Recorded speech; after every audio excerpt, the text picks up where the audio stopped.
हमल के दौरान सेब और खजूर का इस्तेमाल माँ और बच्चे दोनों के लिए मुफीद है। वो बहनें जो बहुत ज़्यादा कमज़ोरी महसूस कर रही हैं, वो बहनें जिनको खून की कमी है, वो बहनें जिनको पानी की कमी है, जिनके बच्चे की ग्रोथ ठीक से नहीं हो रही, जिनका बच्चा कम दिनों का नज़र आ रहा है अल्ट्रासाउंड में, आपके हिसाब से उनके दिन ज़्यादा आ रहे हैं, वीक्स महीने ज़्यादा बन रहे हैं, लेकिन अल्ट्रासाउंड में कम आ रहे हैं या अल्ट्रासाउंड में ज़्यादा आ रहे हैं। आपकी जो है वो चेंज हो गई है, जो आपकी हिस्ट्री है, वीकनेस इस हद तक हो चुकी है, टांगों में दर्द रहता है, ज़्यादा देर खड़े नहीं हो सकते, या आपके बार बार बच्चे ज़ाया हो रहे हैं, या फिर आपने बहुत ज़्यादा बच्चे पैदा करने की वजह से आपको अंदरूनी कमज़ोरी, बच्चे ज़ाया होने की वजह से अंदरूनी कमज़ोरी, या फिर वो बहनें जिनको बच्चे अभी हुए ही नहीं हैं और वो प्लान चाह रही हैं हमल का, या वो बहनें जो 8-10 साल से इंतज़ार कर रही हैं कि हम हामला कैसे होंगी, तो वो उन बहनों के लिए ये टोटका इंतहाई मुफीद है। इसको शॉर्ट लफ्ज़ों में कहते हैं कि अंदरूनी कमज़ोरी। लड़कियों की अंदरूनी कमज़ोरी, जैसा कि पानी पड़ता है लड़कियों को, अनमैरिड लड़कियां उनको पानी पड़ता है तो उनको अंदरूनी कमज़ोरी रहती है, लकोरिया जिसे आप लोग कहते हैं। आप उनकी मेडिसिन नहीं ले रहे तब वो आराम नहीं आया, या आप मेडिसिन ले लेके थक चुके हैं और आपको आराम नहीं आ रहा लकोरिया से, तो ये वीडियो आप लोगों के लिए है। ख़ासकर लड़कियों के मसले, सारे मसलों का निचोड़ है इस एक टोटके में। अब आपने ये देखना है कि इसको इस्तेमाल कैसे करना। अब मैं आपको समझाती हूँ। देखिए, एक सेब आपने खाना है डेली का। अब आपने मौसम देख लेना है गर्मी का है या सर्दी का है। अगर तो मौसम गर्मी का है तो आपने जूस बनाना है। एक सेब डाल लें और उसके अंदर आपने खजूर डालनी है, 3 डाल लें, 5 डाल लें या 7 डाल लें, ताक अदाद में खजूर डालनी है। अब आपने देखना है कि आपका जो स्टमक है वो कैसे बर्दाश्त करता है, कितनी खजूर बर्दाश्त कर रहा है, किस टाइम बर्दाश्त कर रहा है, ये चीज़ आपने खुद नोट कर लेना। एक दिन बना के देख लें, पहले दिन आप 3 खजूर डाल लें, दूसरे दिन आप 5 डाल लें, अगले दिन आप 7 डाल लें, 7 तक आप रुक जाएँ। 11 से ऊपर आप नहीं जा सकते, ये ज़्यादा बॉडी के लिए भी नुकसान हो सकता है, ठीक है? तो इनका आपने जूस बनाना है दोपहर के टाइम खाने के 3 घंटे बाद, जब आपको हल्की सी भूख महसूस हो या आपको भूख ना हो और खाना हज़म हो चुका हो तकरीबन हाफ़, और आपको कुछ खाने पीने को दिल चाह रहा हो, उस टाइम पे आपने यूज़ करना है। खाने के फ़ौरी बाद भी नहीं पीना और बिल्कुल खाली पेट भी आपने नहीं लेना, यानी कि सुबह-सुबह उठ के निहार मुँह आपने इस्तेमाल नहीं करना। दिन के टाइम आप आगे-पीछे करके इस्तेमाल कर सकते हैं। अब यहाँ पे आपने एप्पल को छीलना बिल्कुल नहीं है। बहुत सी बहनें इसको छील के इसका जूस बनाती हैं, तो बगैर छीले आपने इस्तेमाल करना है, क्योंकि एप्पल के छिलके के अंदर फाइबर इस्तेमाल होता है जो कि आपको कब्ज़ से रोकता है। तो अब जब कब्ज़ आपकी नहीं भी है, अब बहनों को पता ही नहीं होता कि कब्ज़ किसको कहते हैं। कुछ लोग मोशन आ रहे होते हैं उनको कह रहे हैं कब्ज़, कुछ लोग सख्त पखाने को कब्ज़ कह रहे होते हैं, कुछ लोग रूटीन में नहीं आ रही। देखिए, कब्ज़ वो होती है रूटीन से पखाना, अगर आपको आ रहा है तो ठीक है, अगर रूटीन से आपको पखाना नहीं आ रहा, टाइम टेबल आपका फिक्स नहीं है, तो आपको कब्ज़ है, आपको कॉन्स्टिपेशन वाला मसला है, आपका या तो हाजमा ठीक नहीं है, मैदा ठीक नहीं है, आपका सिस्टम ठीक नहीं है, कोई ना कोई मसला है।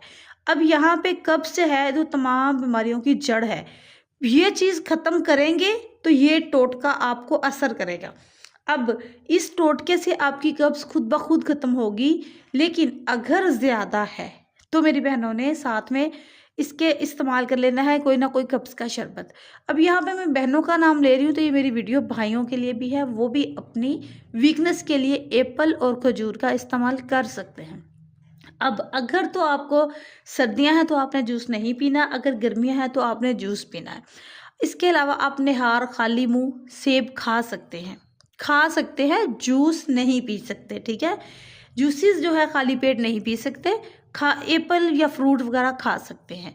इसके अलावा आप अगर शाम को दूध के साथ, सर्दियाँ हैं तो आप नीम गर्म दूध के साथ 3 से 4 खजूरें खा सकते हैं, जो कि आपके जिस्म को बहुत ज़्यादा फ़ायदा देते हैं। मैं गिन नहीं सकती कि किस हद तक आपको फ़ायदा होगा खजूर और सेब खाने से। अब यहाँ पे एक चीज़ का आपने ख़्याल रखना है कि जब आप खा रहे हैं तो आपने ज़्यादा नहीं खाना। यानी कि आप अपना स्टमक देखेंगे, खजूर भी ज़्यादा इस्तेमाल नहीं करनी और आपने एप्पल भी ज़्यादा इस्तेमाल नहीं करना। या तो आप ऐसा कर लें कि 3 खजूर सुबह खा लें, 3 दोपहर को खा लें, 3 खजूर शाम को खा लें। शाम के टाइम साथ में दूध पी लिया करें, बाकी टाइम ऐसे ही आप खा लें, ठीक हो गया। लेकिन उसमें भी आपने खाने के दरमियान नहीं खाना, खाने के 1 घंटे बाद खाना है। लेकिन अगर आप इसको जूसेस गर्मियों के दौरान पी रहे हैं और आपने रूटीन बना ली हमल के दौरान, तो आपका बच्चा, आपकी जो खुद की सेहत है इस हद तक बेहतर हो जाएगी कि आप खुद को देख के हैरान हो जाएगी, आपको खून की कमी खत्म हो जाएगी। बाकी इसके जो फ़ायदे हैं वो तो मैंने सारे गिन दिए हैं, लेकिन यहाँ पे समझाने का मकसद है, चीज़ वही होती है, हमें उसको खाने का तरीके का नहीं पता होता। हमें मालूम नहीं है कि हमने इसको इस्तेमाल कैसे करना है, हमने इससे फ़ायदे कैसे लेने हैं। तो एप्पल पड़े हुए हैं, जब दिल चाहा उठाया, अभी भूख बहुत शिद्दत से लग रही है तो आपने एप्पल उठाया और खा लिया। या आपको शिद्दत से भूख नहीं, अभी आप खाना खा के हटे हैं, अचानक से एप्पल नज़र आया, आप किचन में गए हैं तो आपने उठाया और खा लिया। ना आपको एप्पल का ज़रा बराबर फ़ायदा नहीं होगा। अब मैं यहाँ पे आपको बता दूँ, वो बहनें जो शुरू से हमल के एंड तक एप्पल का इस्तेमाल करती हैं, उनको कभी भी वीकनेस नहीं होती, ना उनके बच्चे को होगी, ना उनके बच्चे को बाद में बीमारियां लगेंगी, क्योंकि बच्चे में तमाम न्यूट्रिएंट्स मौजूद होंगे, बच्चे में खून की कमी नहीं होगी। अच्छा, वो बहनें जो आप देखिए, हर दूसरे बंदे को खून की कमी है, हर दूसरे बंदे को। हमल के दौरान कितने मसाइल होते हैं। अगर आप सी सेक्शन करवा रही हैं, आप भले 4 बच्चे पैदा करें, चाहे आप 6 बच्चे पैदा करें, अगर आप हमल के दौरान एप्पल का इस्तेमाल करेंगी तो आपको खून की कमी नहीं होगी, मैं गारंटी के साथ कह रही हूँ। हाँ, अगर आप पहले दिन से एप्पल शुरू करें और एंड के दिन तक आपने एप्पल छोड़ा ही नहीं है, रूटीन ही है आपकी, 6 महीने क्या पूरा साल एप्पल हो गया खाते हुए, तो आपके बच्चे का वजन बढ़ भी सकता है। यानी कि जो आपके पेट में बच्चा हमल के दौरान पल रहा है, उस बच्चे का वजन बढ़ सकता है और नॉर्मल डिलीवरी नहीं होगी। तो यहाँ पे बात करने का मकसद है, ठीक है, आप रूटीन के साथ 1 महीना इस्तेमाल करें। 1 महीना इस्तेमाल करने के बाद आप कुछ दिन छोड़ दें, कुछ दिन। अगर तो आप 1 महीना रूटीन के साथ इस्तेमाल नहीं करते, आपके घर में एप्पल आ रहे हैं, यानी कि 4 दिन आपने रूटीन के साथ खा लिए, 2-3 दिन छोड़ दिया, फिर आपने ये 2-3 दिन खा लिया या 4 दिन छोड़ दिया, तो ये भी ठीक है। या आप हफ्ते में आप देख लें कितने दिन खा रहे हैं। अगर ऐसे नहीं, आपके घर में फ्रूट मौजूद रहता है 24 आवर्स, तो अब आपने रूटीन्स के साथ खा रहे हैं, तब आपने 30 दिन पूरे खाना है और 2-3 दिन छोड़ देना है। दरमियान में छोड़ने का मकसद कि बच्चा ज़्यादा हेल्दी ना हो। हाँ, अगर आप कंसीव करने की प्लानिंग कर रही हैं, आपके बच्चे नहीं हैं, आप चाह रहे हैं कि आपके बच्चे हो, तब आपको चाहिए, आप मेडिसिन ले रहे हैं, आप परेशान हैं, मेडिसिन ले लेके थक गए हैं, आपके अंडे कमज़ोर है, ओवरीज का मसला है। बहुत से मुझे कमेंट्स आ रहे हैं, टिकटॉक पे मैंने वीडियोस बनाई हैं, तो वहाँ पे इतने कमेंट्स आ रहे हैं बहनों की, इतनी बहनें परेशान हैं कि हमें हमल नहीं हो रहा, हमारी डीएनसी हुई है, साल हो गया हमें। बहनों, मैं आपको कह रही हूँ, ये टोटका इस्तेमाल तो करो, सिर्फ 1 महीना। मैं आपको गारंटी के साथ कह रही हूँ कि आपका जो अंडा कमज़ोर है वो बनने लग जाएगा, आपकी ट्यूब्स में कमज़ोरी है वो ठीक हो जाएगी। इसके अलावा वो बहनें जिनको कुछ दिन ऊपर होके पीरियड्स आ जाते हैं, यानी कि उनके अर्ली मिसकैरेज होते हैं और उनको पता ही नहीं होता कि हमारा अर्ली मिसकैरेज हो रहा है, 10 दिन ऊपर हुए और पीरियड्स आकर और आते भी दर्द के साथ हैं, ये सारे मसले इस एक टोटके से हल होंगे।